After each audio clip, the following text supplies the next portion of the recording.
things in life that are certain: death, taxes, and robots. At least that's what can be gleaned from the popular belief and growing ideology that one day in the future, robots and humans will sit at the same table and meaningfully break bread.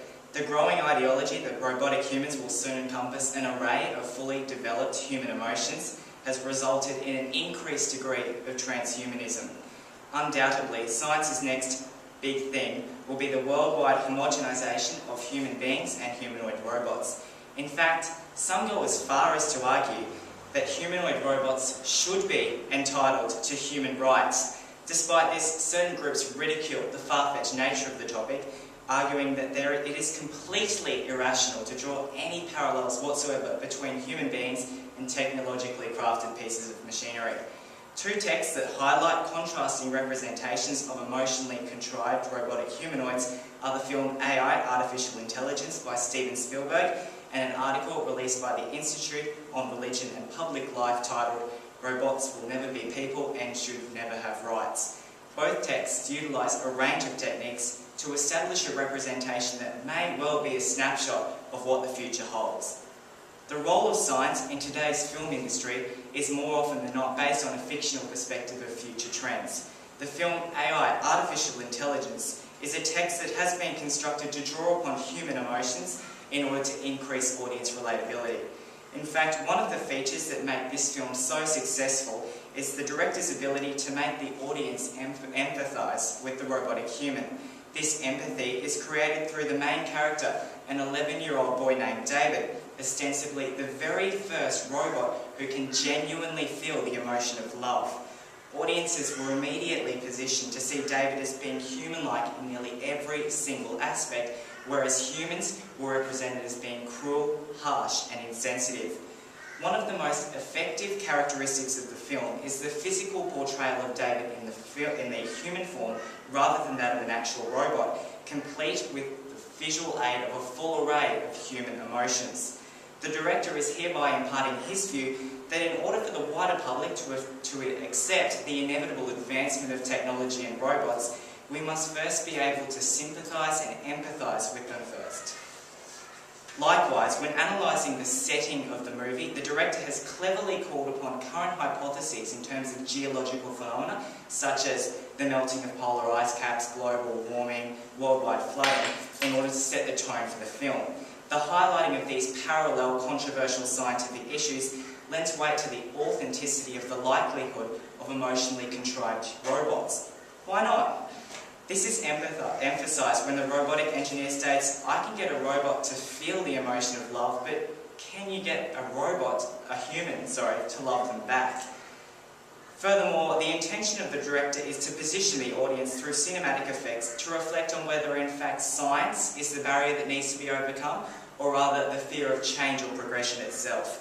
As if to lend strength to his argument, the director also employs the use of intertextual references to generate a human-like representation of humanoid robots by frequently referencing children's text Pinocchio. Throughout the film, refer to the line, "I'm not a robot, I'm a real boy."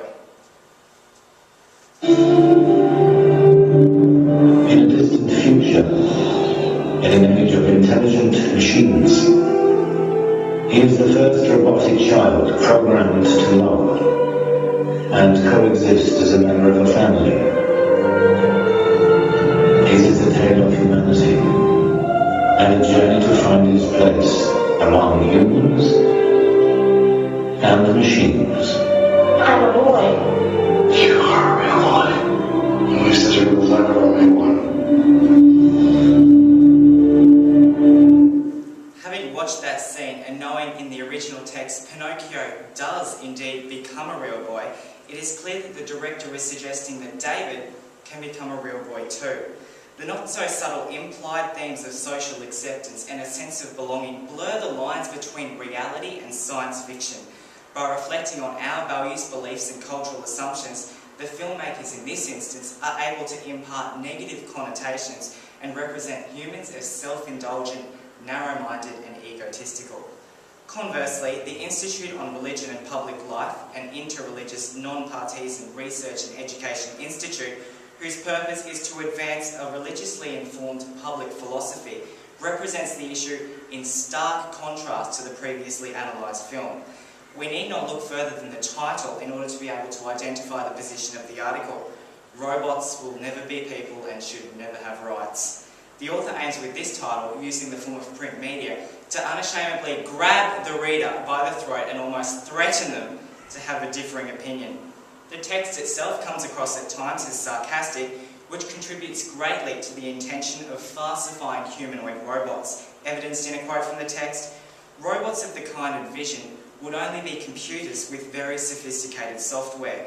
In that sense, they would be no more entitled to rights and would be no more capable of being harmed, as distinguished from damage than the toaster." By relating these humanoid robots to a common household appliance such as the toaster, only in a more sophisticated form, the author is essentially able to bring science back down to earth. The author states that transhumanist groups try to relate the features of the human brain to the operating system of a robot, but through direct rebuttal he replies, "Humans are real and robots are not." Again, such a simple way was used to express the viewpoint. Compared to the film AI Artificial Intelligence, this article doesn't draw upon viewer emotion, but rather to our common sense. The author has, at times, used persuasive vocabulary to add depth and meaning. For example, the words dismantled, crucial, and duties as moral beings strengthen the viewpoint being emphasised by the author. However, for the most part, he has drawn upon our common sense and rationality to position the audience to accept the representation of science as being far-fetched and unrealistic. We see this effectively in the line, if a robot could program itself into greater and greater data processing capacities, that doesn't make it truly sentient, just sophisticated. This example of textual positioning by the author calls upon the reader not to overlook fact for fantasy.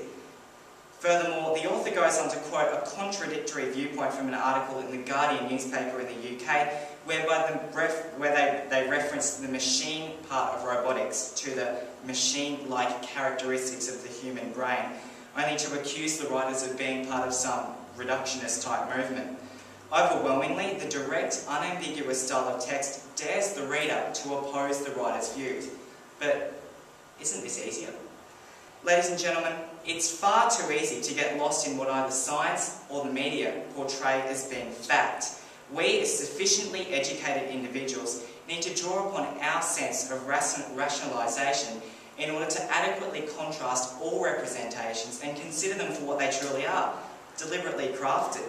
Texts such as AI, artificial intelligence, represent us humans as being the problem, not the concept of robots, by drawing upon our emotions. In stark contrast, texts such as those released by the Institute on Religion and Public Life highlight the far-fetched nature of the topic by drawing upon our common sense.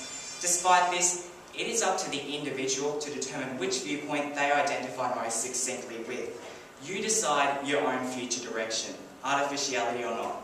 Thank you.